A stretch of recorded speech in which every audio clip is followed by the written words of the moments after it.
Oke, karena udah jam 4:10, kita mulai aja ya kelasnya.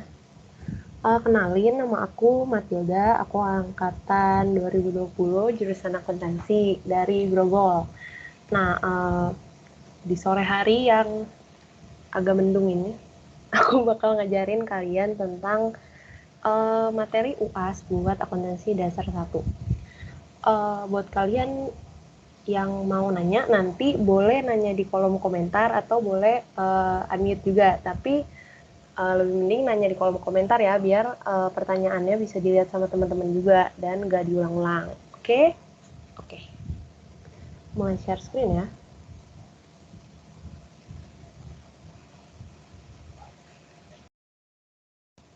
Oke. Kelihatan layar aku? Kelihatan kok. Oke. Pertama kita mulai, hari ini aku bakal bahas 4 soal. Nah, 4 soalnya itu ada merchandising, terus apa nih, inventory system.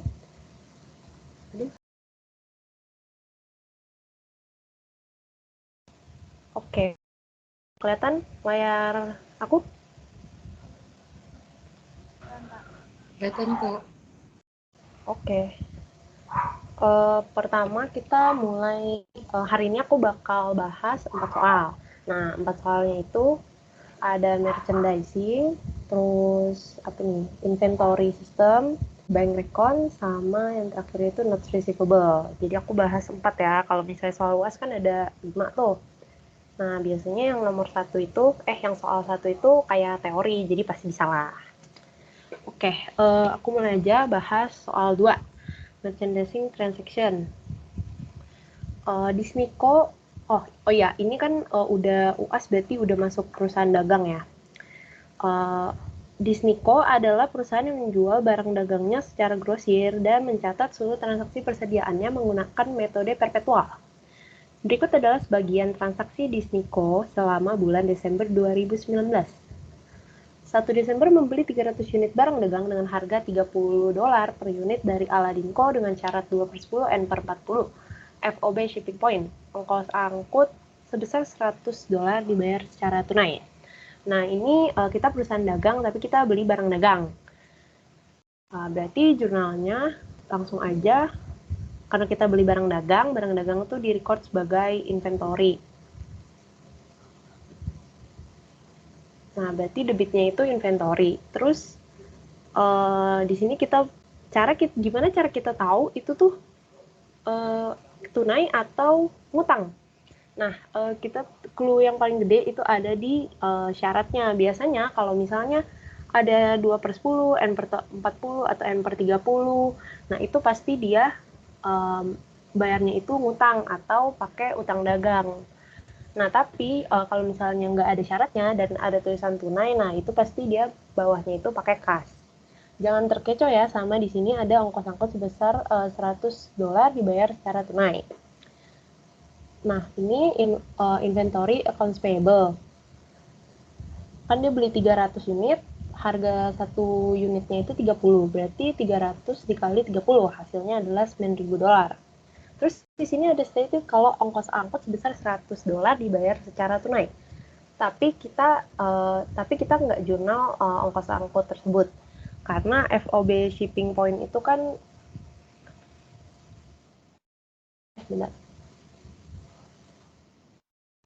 kita jurnal, karena kalau FOB shipping point itu yang bayar itu adalah yang beli. Kalau misalnya destination, yang bayar itu adalah yang jual. Nah, di sini kita kan jadi yang beli. Jangan bingung ya di sini, karena meskipun kita perusahaan dagang, kita juga harus beli barangnya kan. Nah, karena kita beli, terus kebetulan itunya FOB shipping point yang mana kita harus bayar, jadi kita bayar ongkirnya, kita bayar ongkos kirimnya. Jurnalnya itu inventory pada cash. Kenapa inventory? Karena ini metode perpetual. Yang membedakan metode perpetual sama metode periodik itu adalah kalau misalnya metode periodik itu dia menjurnalnya itu ke akun lain. Kayak misalnya dia bakal ada kayak freight in. Terus kalau misalnya di perpetual itu kita jadiin satu semua di inventory. Jadi kita meskipun ini kita nggak beli barang, Maksudnya kayak $100 ini kan bentuknya bukan barang kan, tapi ongkir. Tapi di metode perpetual itu kita kayak jadiin dia satu dengan inventory. Tuh. Terus yang tanggal 3 Desember, membeli 200 unit barang dagang secara tunai dengan harga 6.200 dari Frozen Corporation, FOB Destination Point. Ongkos angkut sebesar $80 dibayarkan tunai. Nah, ini sama ya, kan kita sama-sama beli barang dagang. Berarti jumlahnya masih sama, inventory. Bedanya adalah karena ini membeli barang dagang secara tunai, berarti pada kreditnya kita masukin kas, bukan accounts payable, karena tunai. Jadi kita langsung keluarin kasnya. Kasnya langsung kita taruh di kredit. Terus nominalnya, ini kan udah ditulis totalnya itu dengan harga 6.200. Berarti kita langsung masukin aja tuh angka 6.200-nya, karena itu udah secara nggak langsung udah disebutin kalau angka itu tuh kayak angka totalnya. Itu yang tadi yang atas. Itu angka totalnya. Nah, terus di sini ada ongkos angkut sebesar $80 dibayarkan secara tunai. Tapi yang di sini kita nggak bayar. Kenapa? Karena kita kan posisinya di sini sebagai pembeli. Nah, terus FOB Destination Point. Destination Point itu yang bayar tuh yang jual, bukan yang beli. Jadi meskipun di soal ada tulisannya ongkos angkut sebesar $80 dibayarkan tunai, nah itu kayak semacam pengecoh aja. Jadi kalian jangan bingung kalau misalnya kalian lihat ini. Pokoknya kalian ingat kalau FOB Destination Point itu yang penjual yang bayar ya. Shipping itu pembeli. Oke, terus lanjut ke 4 Desember. 4 Desember mengembalikan 20 unit barang dagang kepada Frozen Corporation karena tidak sesuai dengan spesifikasi yang diminta. Ini lagi-lagi karena kita pakai metode perpetual. Nah, semuanya itu kita jadiin satu di akun inventory. Nah, ini kan ada yang ngeretur barangnya nih, mengembalikan 20 unit barang dagang. Nah, karena kita ngeretur barangnya kan rusak nih, nggak sesuai sama spesifikasi yang kita mau. Kita retur sama uang, jadi kita dapat uangnya balik, tapi kita balikin barangnya. Jadi kita kayak tuker barang sama duit, sama uang. Nah, untuk nominalnya, buat nominalnya itu kan di tanggal 3 Desember itu udah ditulis kalau misalnya harganya itu 6.200 itu total. Nah, kita beli totalnya itu 200 unit. Berarti tinggal kita bagi aja 6.200 dibagi sama 200. Berarti per unitnya kita dapat $31. Habis itu yang dikembaliin itu kan ada 20. Berarti kita tinggal kali aja $31 dikali 20. Kita dapetin total dari yang kita balikin adalah $620.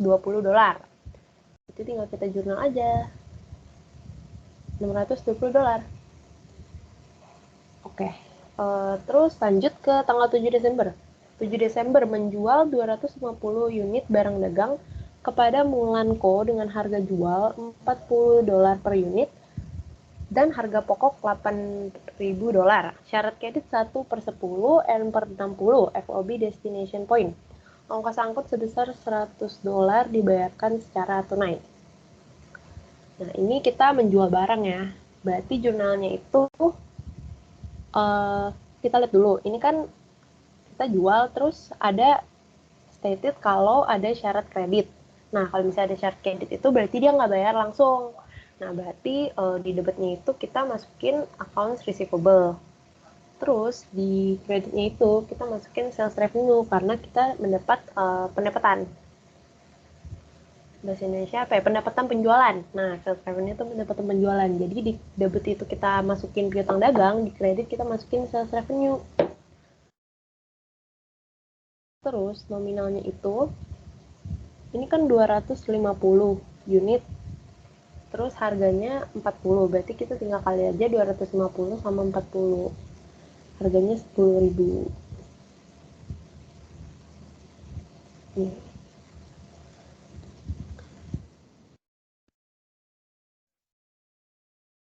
Terus di sini juga ada ditulis kalau FOB Destination Point.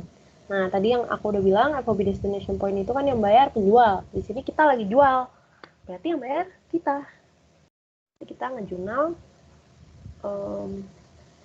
cost of goods sold pada inventory. Salah. Salah. Kalau buat jurnal yang bayar ongkirnya itu adalah freight out pada cash. Nah, untuk 8.000-nya ini di sini kan ada harga pokok $8.000. Nah, itu kita jurnal sebagai untuk menjurnal kayak modal kita tuh kita beli dengan harga segini. Nah, kita kejual tuh 10.000. Tapi sebenarnya yang berkurang di inventory kita itu adalah harga aslinya tuh 8.000.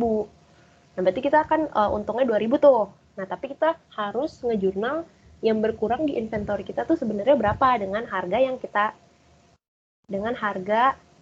beli kita. Nah, jadi karena harga pokoknya 8.000, berarti kita catat juga cost of goods sold pada inventory. Nah, itu untuk mencatat kayak keluarnya barang dari inventory kita. Oke, terus ke 8 Desember, Mulanko mengembalikan 50 unit barang yang dibelinya karena tidak sesuai pesanan. Nah, ini yang tadi udah kita jual ke dia, ke si Mulan, ternyata dia nggak sesuai pesanannya sama apa yang dia pesen. Jadi dia retur ke kita. Nah, di sini berarti kita jurnalnya itu adalah sales return and allowance pada accounts receivable. Sales return and allowance itu kita debit karena untuk mendebit terjadinya aktivitas retur. Terus di kreditnya kita nge-kredit accounts receivable karena istilahnya kan tadi accounts receivable tuh masuk nih, berarti di debit. Nah, berarti kita kayak punya hak untuk dapat 10.000. Tapi karena dia udah retur, berarti hak kita kayak semacam dicabut, bukan cabut sih, dipotong. Nah, hak kita dipotong sesuai sama yang udah dia retur. Artinya adalah karena barang yang nggak sesuai sama yang dia pengen, jadi dia nggak usah bayar karena dia balikin barangnya. Nah, jurnalnya itu karena dia mengembalikan 50 unit barang, kita kali sama harga per unitnya, yaitu $40. Berarti 50 kali 40 itu adalah 2.000. Terus karena barangnya itu dikembaliin ke kita. Nah, kan tadi aku udah bilang yang ini tuh kita harus ngejurnal keluarnya barang dari inventory kita. Karena ini barangnya masuk lagi, kita jurnal kebalikannya, yaitu cost of goods inventory pada cost of goods sold. Karena barangnya masuk lagi ke kita, jadi inventory-nya nambah di debit. Terus ininya berapa? Ini itu 1.600. Cara hitungnya dari 8.000 ini kan kita bagi sama 250. Putih. Bentar, belum dihitung ini. 8.000 kan karena harga modalnya tuh 8.000 kan, berarti 8.000 kita bagi sama 250. Baru kita bisa dapat harga yang kita belinya berapa. Nah, terus dari 32 ini kita kali sama unit yang dikembaliin. Nah, dapat deh 1.600. Ini harusnya aku masukin sini. Nah, terus ke tanggal 10, melunasi hutang kepada Aladinco. Karena kita melunasi hutang, berarti di debitnya itu adalah accounts payable. Terus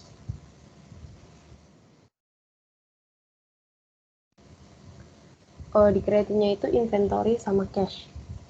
Nah, mana ya Aladinco?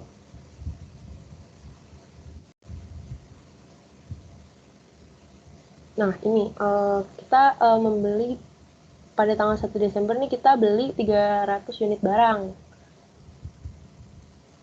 Habis itu pada tanggal 10 kita lunasin. Nah, karena syaratnya dia itu 2/10. Yang mana artinya itu kalau misalnya kita bayar dalam jangka waktu 10 hari, kita bakal dapat diskon 2%. Nah, dalam hal ini, kita dapat diskon 2% dari total yang kita beli. Total yang kita beli adalah $9.000. Diskonnya dikali 2%. Jadi $9.000 dikali 2%. Dapatnya 120. Terus sisanya ya kita tetap bayar. Sisanya tetap bayar, berarti 9.000 kurangin sama 180. Jadi 8.820 itu yang kita bayar karena udah dipotong sama diskon. Terus jadinya accounts payable yang kita bayarin itu tetap 9.000, tapi uang kita yang benar-benar keluar itu cuma 8.820. Oke, terus tanggal 11 Desember. Turun kali ya soalnya. Nah, tanggal 11 Desember. Salah satu pelanggan perusahaan dinyatakan pilot dan perusahaan menghapus piutangnya sebesar 3.000. Nah, karena dia pilot, kita hapus piutangnya karena perusahaan ngerasa nih kalau misalnya mungkin dia nggak bakal bisa bayar lagi. Ya gimana mau bayar kan udah bangkrut pilot ya kan. Nah, jadi perusahaan hapus piutangnya. Jurnalnya adalah AFDA atau Allowances for the Full Account pada Accounts Receivable. Nah, di sini kan udah ditulis nih piutangnya sebesar 3.000. Berarti kita langsung masukin aja 3.000. Terus pada tanggal 14 Desember, membeli 400 unit barang dagang dengan harga 12.800 dari Dumboko. Syarat 2/10 N/45. Berarti ini kredit ya. FOB shipping point. Berarti kita yang bayar. Ongkos angkut sebesar 120 dibayar tunai. Nah, ini karena kita membeli 400 unit barang dagang. Berarti jurnalnya adalah inventory pada accounts payable. Karena ada 2/10 N/45, berarti itu utang kan. Berarti kita beli inventory, di debit, terus bawahnya utang karena kita nggak bayar, belum bayar. Harganya kan udah ditulis di situ 12.800. Berarti kita langsung jurnal aja 12.800. Terus FOB-nya shipping point. Shipping point pembeli yang bayar. Di sini kita jadi pembeli. Berarti kita yang bayar. Nah, kalau misalnya metode perpetual kan ongkirnya itu di jurnal semua di akun inventory. Nah, jadi kita ngejurnal inventory pada cash karena dibayar secara tunai. Harganya adalah $120. Terus pada tanggal 15 Desember melakukan retur 30 unit barang dagang kepada Dumboko. Nah, ini barangnya kita retur kan. Berarti kita ngedebit account payable karena kita belum bayar. Berarti kita kan istilahnya kayak tadi itu kita dapat kewajiban. Accounts payable ini kan kewajiban kita untuk bayar. Tadi kita dapat kewajiban untuk membayar sebanyak 12.800. Tapi karena barangnya kita retur, berarti kewajiban kita dikurangin. Kewajiban kita, cara kita hitung berapa nominalnya itu adalah kan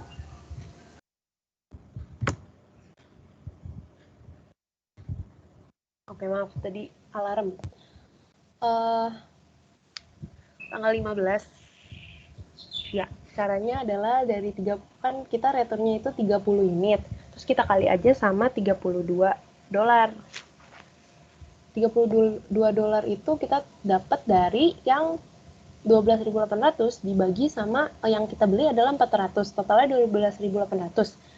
Berarti kita dapat per unitnya itu adalah $32 per unit.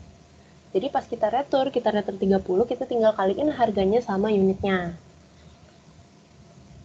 Terus buat kreditnya itu kita masukin inventory. Karena kita retur jadi inventory kita berkurang dong. Nah, jadi kita jurnal kredit inventory. Terus tanggal 17 menerima pelunasan Mulanko atas transaksi penjualan tanggal 7 Desember 2019. Nah, Mulanko ini transaksi yang ini. tanggal 7 Desember.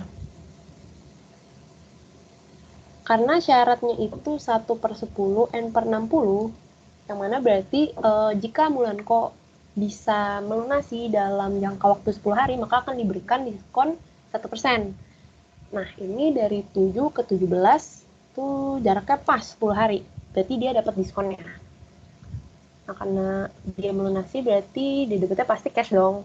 Karena kita dapat duit, menerima uang maksudnya.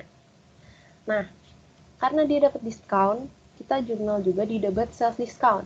Kenapa di debit? Karena diskon itu kan mengurangi uang yang kita terima. Dan debit sama kredit itu kan harus balance. Jadi, karena uang yang kita terima kurang, jadi kita harus cari akun yang bisa ngebalancein. Nah, dalam kasus ini kan dia dapat diskon. Berarti kita masukin diskon di debit juga. Terus kreditnya adalah accounts receivable karena dia sudah melunasi piutangnya. Dia udah melunasi utang dia kepada kita. Piutang kita udah dilunasi sama dia. Berarti account receivable-nya itu harus berkurang. Nah, nominalnya itu, nominal account receivable-nya,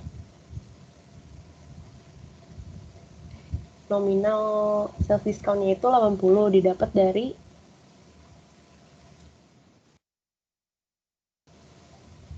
account receivable yang tadi itu 8.000 kan, yang ini. Dia beli pada tanggal 7 Desember.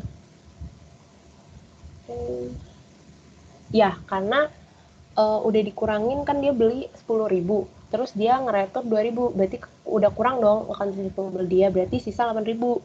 Nah, terus buat cash-nya ini karena dia dapat diskon 80, berarti 8.000 dikurang sama 80. Jadi dia cuma bayar 7.920.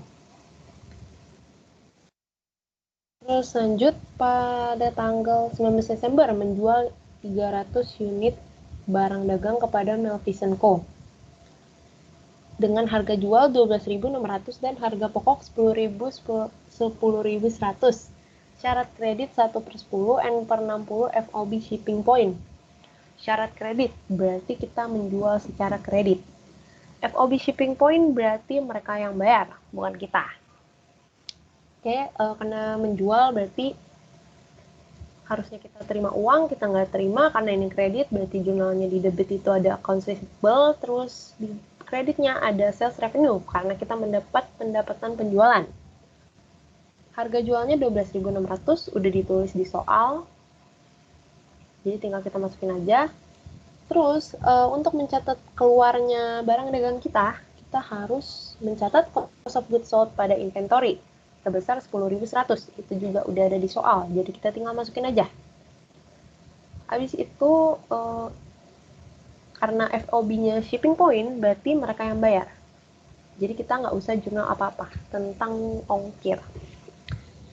Oke, terus lanjut ke tanggal 20. Sebentar. Mungkin jurnalnya ada yang kurang lengkap.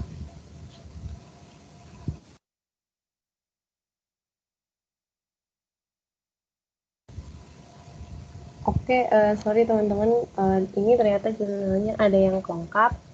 Itu tanggal 22 Desember. Ini pelanggan yang piutangnya telah dihapus pada tanggal 11 Desember bersedia melunasi piutangnya sebanyak 40% dan pelunasannya langsung diterima. Nah, ini caranya itu pertama kita munculin dulu account receivable-nya. Jadi kita putar balik dari kita muter dari jurnal yang 11 Desember itu, terus di kreditnya kita masukin allowance for the full account. Nah, karena di sini tulisannya dia bersedia buat melunasi 40%, berarti kita munculin dulu 40%-nya yaitu 1.200. Nah, karena 1.200-nya udah muncul, berarti kita bisa nerima uangnya yaitu cash pada account receivable. Nominalnya sama.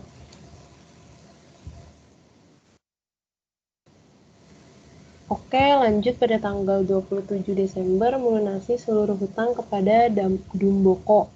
Nah, karena melunasi seluruh hutang berarti jurnalnya itu adalah accounts payable pada cash. Terus nominalnya itu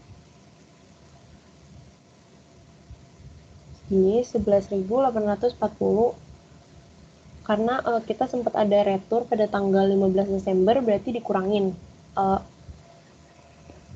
Berarti accounts payable kita itu dikurangin, berarti sisanya itu adalah 11.840. Terus pada tanggal 29 Desember menerima seluruh pelunasan dari Maleficent Co. Nih, kita menerima seluruh pelunasan dari Maleficent Co. Berarti kita terima uangnya cash. Kita lihat dulu ini Maleficent Co. Dia dari tanggal 19 Desember. Terus ada syaratnya 1/10. Nah, dia berhasil lunasin pada tanggal 29 Desember. Berarti masih ada dalam jangka waktu 10 hari tersebut. Berarti dia masih dapat diskonnya. Nah, berarti kita kali 1% dari total pembeliannya dia. Berarti 1% dikali 12.600. Kita dapat hasilnya 126. Terus cashnya itu karena udah dikurangin sama diskon, berarti 12.600 dikurangin sama 126. Itu yang terakhir adalah jurnal penyesuaian pencadangan piutang tak terdagih bulan Desember. Melakukan pencadangan piutang tak terdagih bulan Desember 2019 sebesar 5% dari saldo akhir piutang sebesar $70.000. Diketahui saldo allowance for the full account per tanggal 30 November sebesar 2.300. Nah, ini kalau buat bikin ini biar gampang kita pakai di account. Di accountnya AFDA, terus diketahui kan saldo bulan terakhir itu adalah 2.300. Terus pencadangan piutang tak terdagihnya itu adalah 5% dari saldo piutang akhir. Berarti tinggal kita kali aja 70.000 dikali sama 5%. Terus buat cari jurnalnya itu caranya adalah kita sebelumnya kan di atas ini ada yang piutangnya itu kan dihapus. Ya pokoknya tadi ada yang piutangnya dihapus. Mana tuh yang 3.000? Nah, nih ada yang piutangnya dihapus. Terus tapi pas tanggal 22 Desember piutangnya dimunculin lagi sebanyak 1.200. Berarti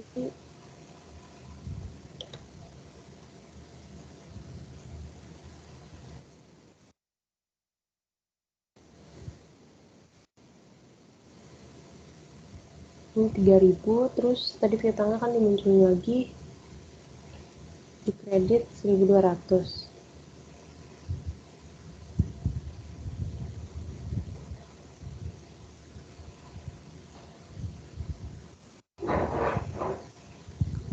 Berarti cara kita ini kan kita cari selisihnya. Berarti caranya itu dari total balance-nya kita mana sih nggak kelihatan deh.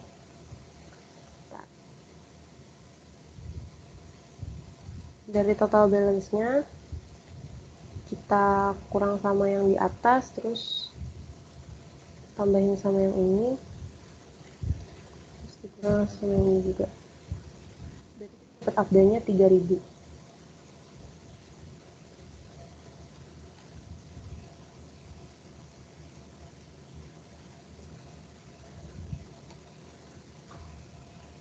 Berarti jurnalnya itu bad debt expense pada allowance for the full account, terus ini itu 3.000. Oke, sampai sini ada yang mau ditanya nggak?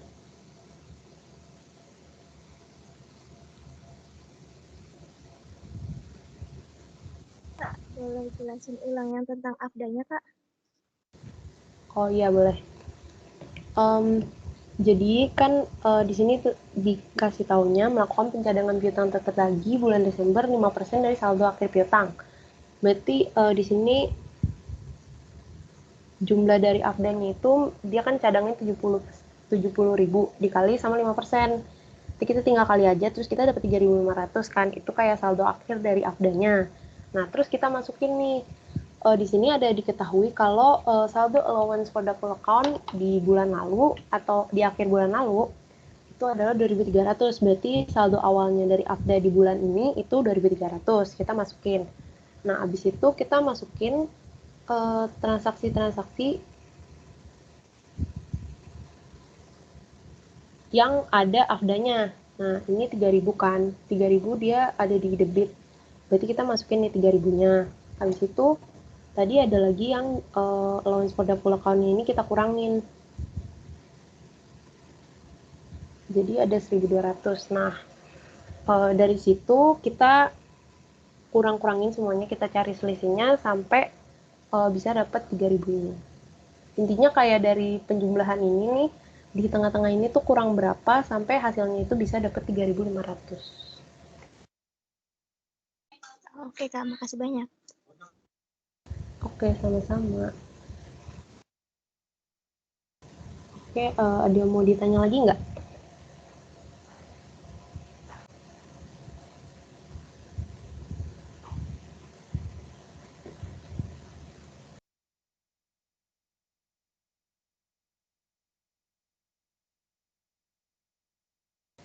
Oke, kalau misalnya nggak ada yang mau ditanyain lagi, kita ke soal ketiga, yaitu perpetual ke inventory system. Nah, di sini ada Doraco is a stationary store. The information for January 2020 are shown below. Nah, ini di bawah ini ada data transaksi dari si Doraco ini selama bulan Januari tahun 2020.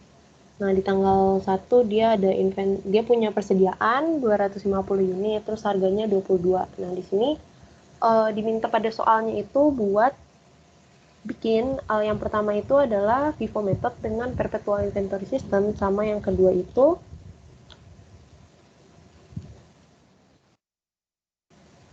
periodic inventory system sama average method. Nah, kita mulai aja dari yang FIFO method. Sebenarnya yang inventory system ini tuh gampang karena nggak gitu gimana ya, nggak begitu ruwet-ruwet banget deh. Nah, terus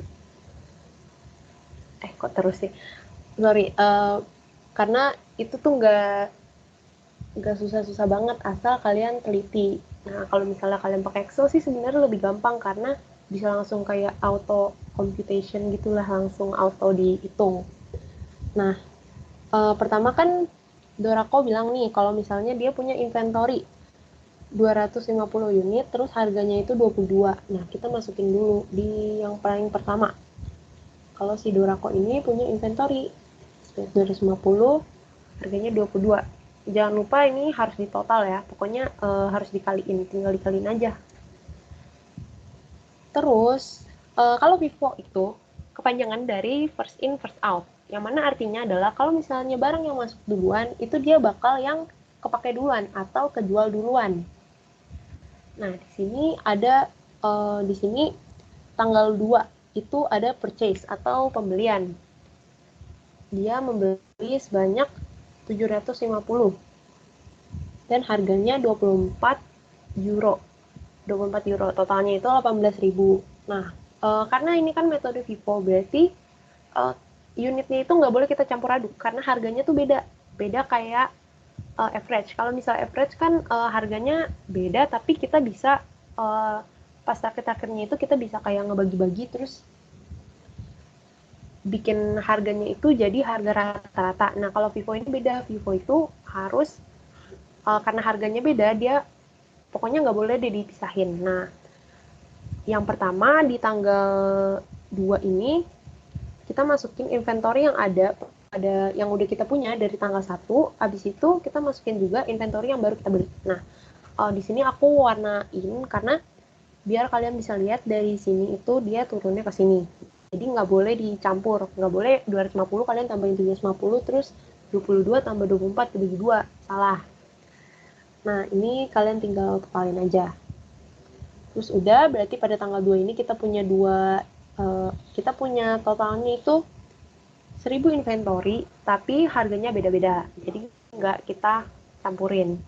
Terus pada tanggal 4 dibilang dia punya sales atau melakukan penjualan. Nah, ini kan dia melakukan penjualan.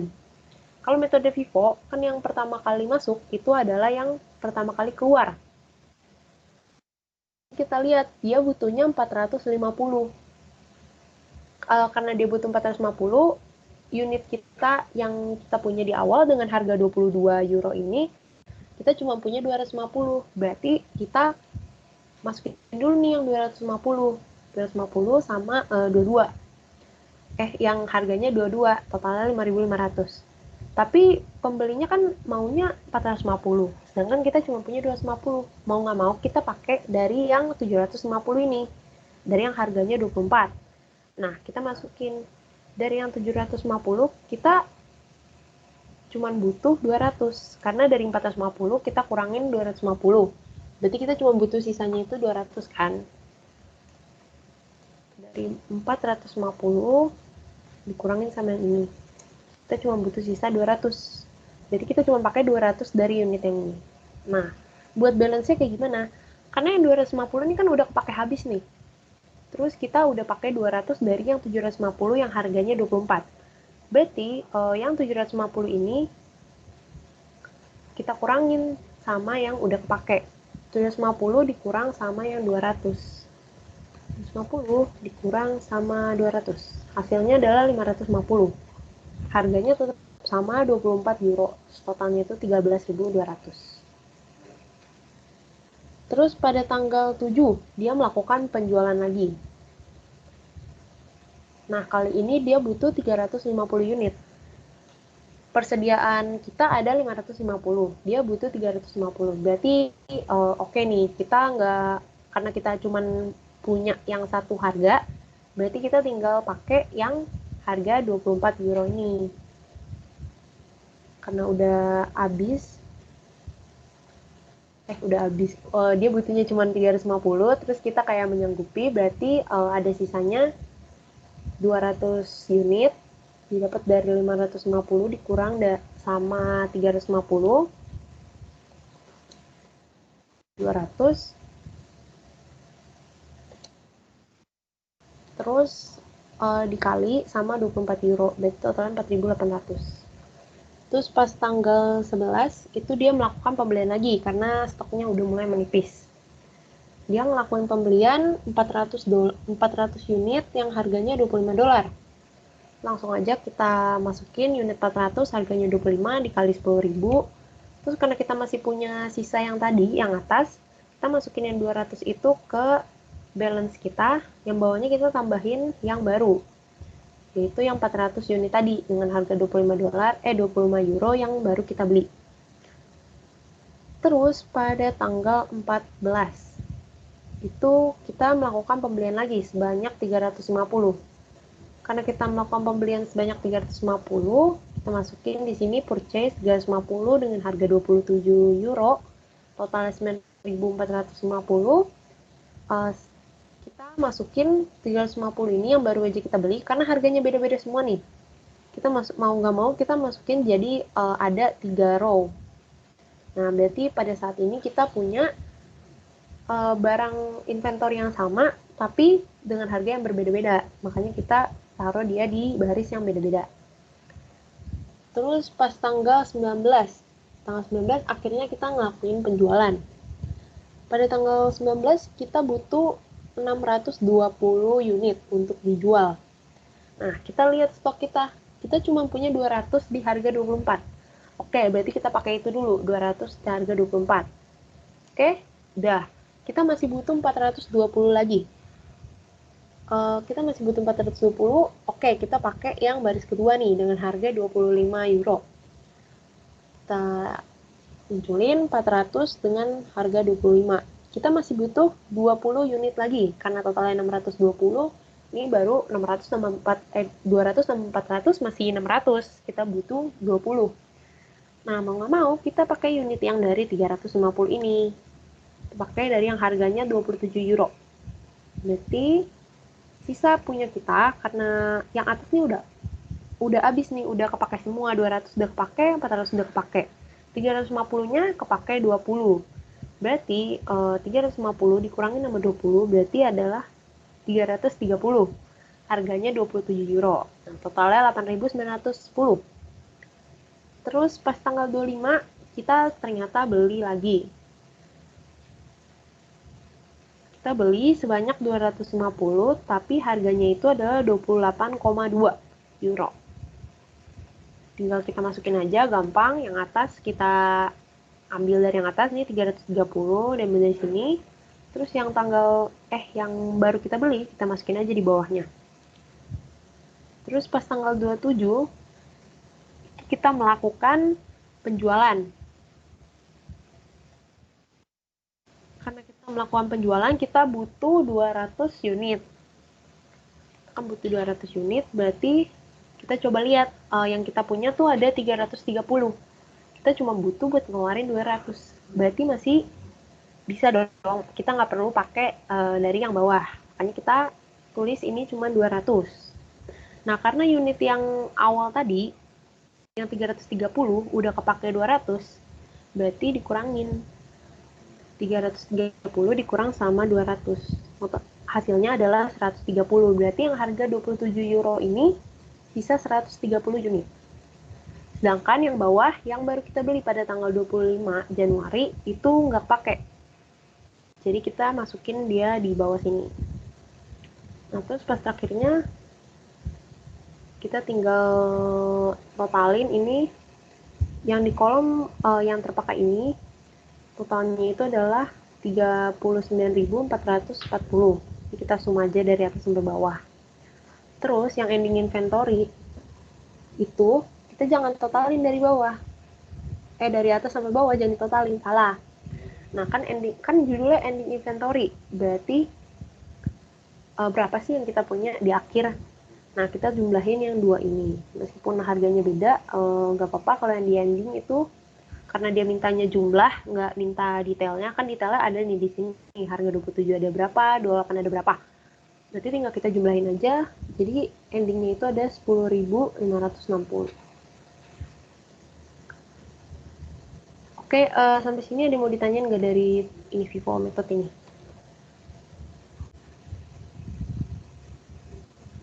Oke, kalau misalnya nggak ada yang mau ditanyain lagi, kita lanjut aja.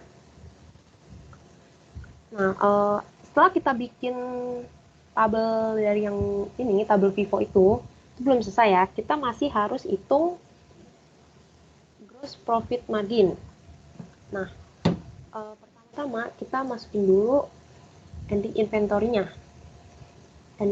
Total ending inventory-nya tadi ada 10.560. Sama kan ini, sama yang ini. Terus, di kolom kedua kita kurangin sama cost of goods sold-nya. Nggak dikurangin deh.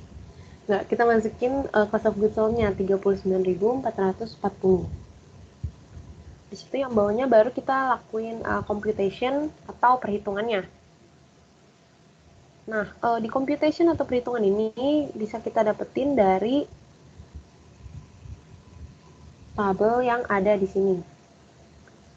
Nah, ini sales. Tabel sales. Kalau tabel sales ini khusus untuk kita masukin data-data yang penjualan aja. Jadi kan kalau misalnya di transaksi yang sini tuh ada dicampurkan, ada dia beli sama jual. Nah, di tabel sales ini kita masukin khusus yang sales aja. Dimulai dari yang tanggal 4. Itu kita menjual sebanyak 450 dengan harga 35. Nah, kita masukin 450 dengan harga 35. Nah, ini fungsi dari tabel sales ini biar kita tuh tahu total dari penjualan yang kita dapetin dari jualan unit-unit itu. Nah, kalau misalnya tabel yang Vivo ini kan buat kayak gitu, kita tuh keluar berapa sih dari cost of goods sold-nya. Inventory kita tuh kayak yang kita habisin buat inventory itu berapa. Nah, kalau sales ini buat ngitung kita jual kan dengan harga yang udah di markup atau udah ditinggiin. Nah, kita tuh dapat berapa. Terus di tanggal 7 juga ada lagi penjualan sebanyak 350, harga 36, tinggal kita kali aja. Terus tanggal 19 juga ada 620, tinggal dikali. Terus yang terakhir pada tanggal 27, 200 unit dikali 40. Kalau udah, kita sum atau kita jumlah unit yang udah terjual, terus salesnya juga kita jumlah. Dari atas sampai bawah kita dapat total penjualan dari Dorako ini pada bulan Januari 2020 itu adalah Rp58.050.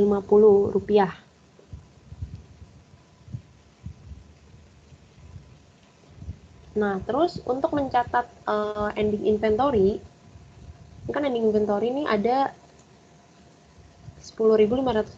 Nah, ini kan masih jadi bagian dari tabelnya Vivo. Nah, kita harus nyatet ending inventory ini ke tempat yang terpisah atau tabelnya sendiri. Nah, kita tinggal catat aja ya. Ini tinggal kita pindahin aja. Sisanya yang ada tuh berapa? 130 dikali 27 euro. Ini totalnya sama pokoknya. Ini sama ini. Itu sama. Terus tinggal kita totalin jumlahnya ada berapa sama total costnya ada berapa. Oke, kalau misalnya kita udah dapet sales berapa, kita juga udah dapet COGS-nya berapa, kita tinggal hitung berapa profit marginnya. Jualin dulu salesnya. Salesnya tadi kita udah dapet dari tabel ini adalah 58.050 euro. Terus kita kurangin sama cost of goods sold-nya, yaitu 39.440 dapat dari sini. Yang udah kejualnya ada 39.440.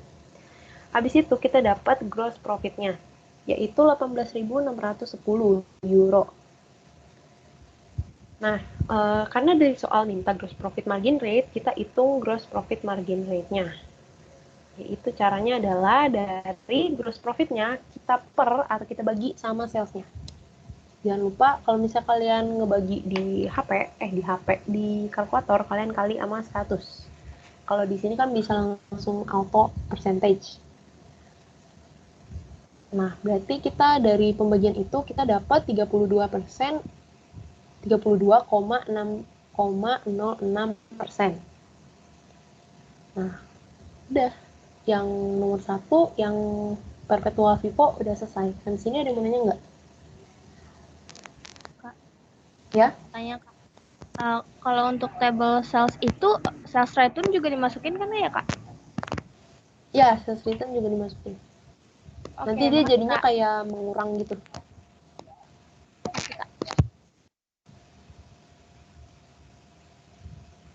Oke.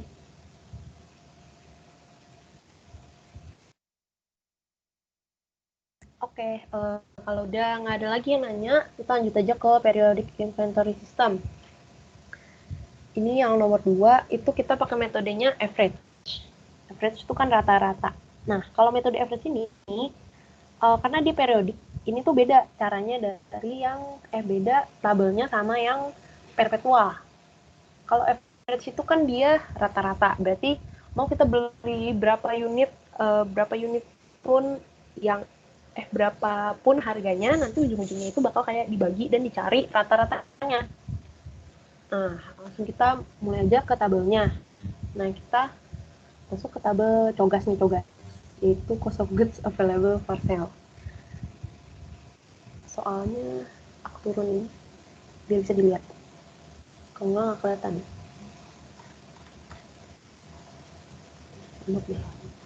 Nah, oke. Pertama, kita sama tanggal 1 kita catat beginning inventory-nya dulu. Unitnya 250, terus cost-nya 22 euro. Itu totalnya itu 5.500. Ini tinggal dikali aja, EZ lah, tinggal dikali. Terus bedanya kalau misalnya di tabel yang average ini, yang periodik ini, kita cuma catat yang dibeli aja. Jadi dari atas sampai akhir kita catat cuman COGS-nya aja.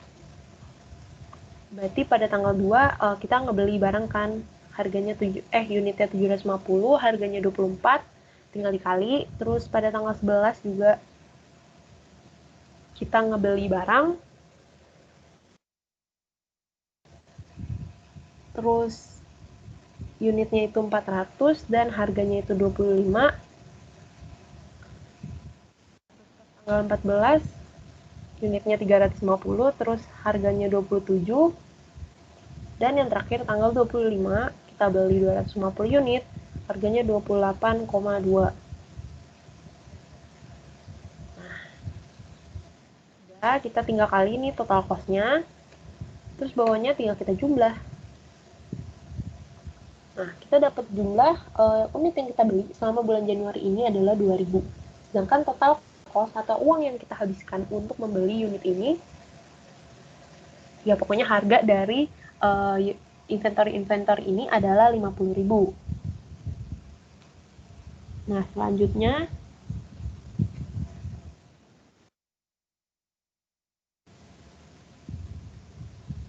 kita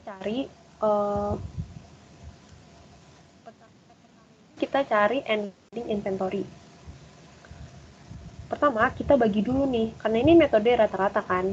Berarti kita bagi 50.000 sama 2.000. Kita bagi cost of goods available for sale dibagi sama total unitnya. Nih, 50.000 kita bagi sama 2.000, kita dapat harga 25. Berarti rata-rata dari harga barang yang kita beli pada Januari 2020 ini adalah 25.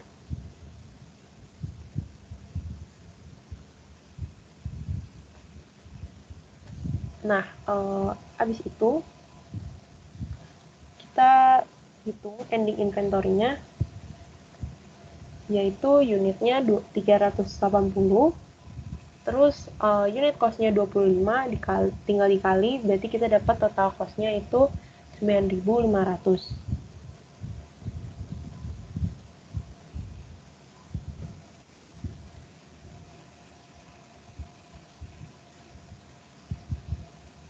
Sebentar.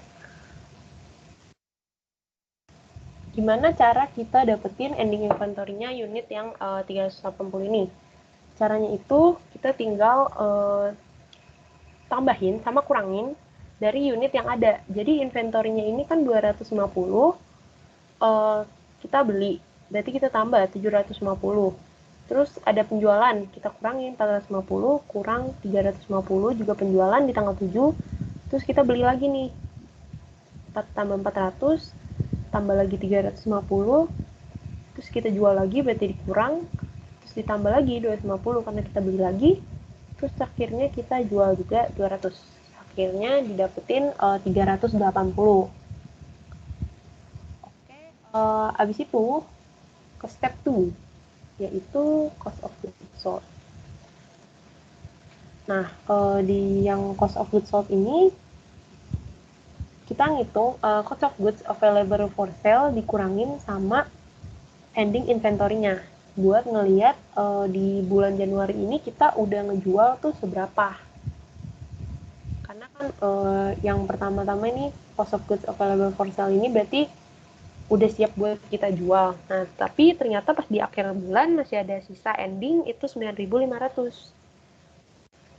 Berarti yang kejual itu cuma 40.500. Habis itu kita lakuin cara yang sama kayak yang atas tadi. Kita masukin ending dulu.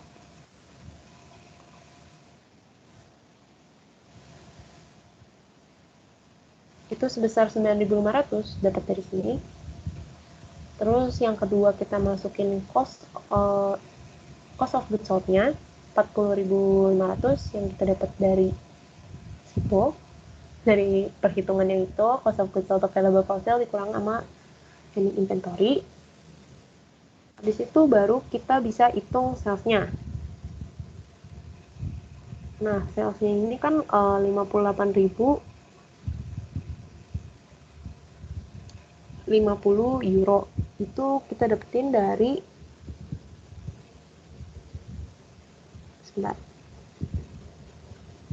yang selling price ini. Pokoknya kita jumlahin, pokoknya kita kayak bikin tabel yang kayak gini juga. Sebenarnya ini tuh butuh juga tabel yang kayak gitu. Bisa nggak dipaste ke sini? Nah, bisa. Itu juga butuh tabel yang kayak gini. Cuman biasanya kalau misalnya kita udah bikin satu table sales itu nggak usah bikin table sales 2 karena kan dia transaksinya tuh sama. Jadi kita nggak usah bikin 2 kali karena kayak lumayan makan waktu kan buat bikin satu tabel itu. Nah, jadi salesnya kan 58.050 euro Dapat dari yang tabel kayak gini, habis itu dikurangin sama COGS versi si average-nya. Nah, COGS versi average-nya ini adalah 40.500. Terus kita dapetin gross profit-nya. Gross profit-nya itu 17.550. Dari situ kita bisa hitung gross profit margin-nya. Gross profit margin rate kita dapetin dari gross profit-nya dibagi sama sales-nya. Dapat 30,23%. Udah deh selesai. Sampai sini ada yang mau ditanyain lagi nggak soal ini average FIFO? Diam berarti emas, berarti nggak ada yang mau ditanyain lagi ya. Ini aku ngajarnya kecepatan nggak ya? Enggak, Kak. Enggak, oke. Kalau misalnya kecepatan, diinterupsi aja nggak apa-apa, bilang kecepatan Ci, pelan-pelan gitu kan. Ntar ditilang. Canda. Oke, lanjut aja ke soal nomor 4. Nah, ini nih yang paling ribet deh pokoknya. Bank recon tuh kayak apa ya? Kalau misal kalian nggak teliti di sini, bisa terjebak. Karena aku juga dulu terjebak dan tidak bisa mengerjakan bank recon pas UAS. Jadi bank recon nih kalian harus banyak-banyak latihan dan apa ya? Kayak kalau bank recon tuh kadang kita bingungnya tuh kayak pas kita lihat soal, pas kita latihan tuh kita ngerti gitu. Ini tuh harusnya dikurangin di sisi mana, dikurangin di sisi mana. Tapi pas kita udah baca soalnya, kayak tiba-tiba kayak bingung sendiri gitu. Ini harusnya mengurangin di yang mana ya? Ini tuh masuk kategori yang mana ya? Ya semoga dengan kalian dengan aku memberikan kalian cerita kayak gini, kalian bisa lebih hati-hati ya buat belajar bank recon. Karena dulu aku menggampangkan bank recon, pas UAS aku nggak bisa ngerjain, terus jadinya nggak balance, aku balancein. Itu terjadi di lab sama di dosen. Nggak enak kan? Bayangin coba. Terketir deh tuh soal bank recon. Jadi kalian banyak-banyak latihan soal bank recon ini. Oke, ini baca soalnya dulu. Rainbow Corp telah menerima rekening koran bulan Februari 2020 dari Bank UOB dalam bentuk e-statement pada tanggal 2 Maret 2020. Rekening koran menunjukkan saldo akhir sebesar 54.800 pada tanggal 29 Februari 2020. Sedangkan catatan perusahaan menunjukkan saldo akhir kas pada tanggal yang sama sebesar 41.795.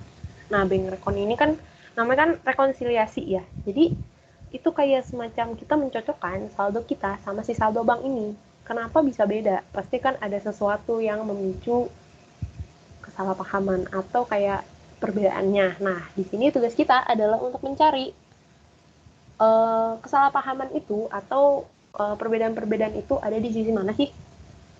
Nah, pertama karena kita udah tahu nih di yang pertama kita masukin adalah nominal dari si dua sisi ini, si bank sama si perusahaan di akhir bulan ini. Kalau kita masukin cash balance per bank statement, kita udah tahu kan tadi udah disebutin di soal itu 54.800. Nah, itu punya si bank. Nah, terus sama kita juga tahu informasi tentang cash balance per books atau yang punya perusahaan. Itu ada 41.795. Ini udah kelihatan lagi.